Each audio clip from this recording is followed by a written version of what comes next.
সাধারণ শিক্ষার্থীরা কত সুন্দর করে দেখেন এই রাস্তাঘাট পরিষ্কার করতেছে। এরাই আমাদের দেশের ভবিষ্যৎ প্রজন্ম, এরাই দেশের ভবিষ্যৎ। এখন কত সুন্দর নিচে ক্লিন করে রাখতেছে রাস্তাঘাট।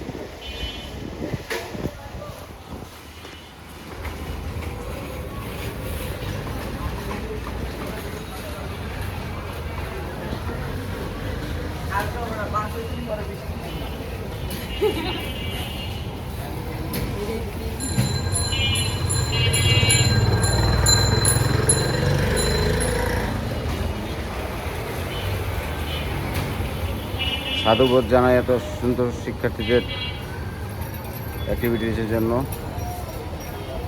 দোয়া রইল, ভালোবাসা রইল।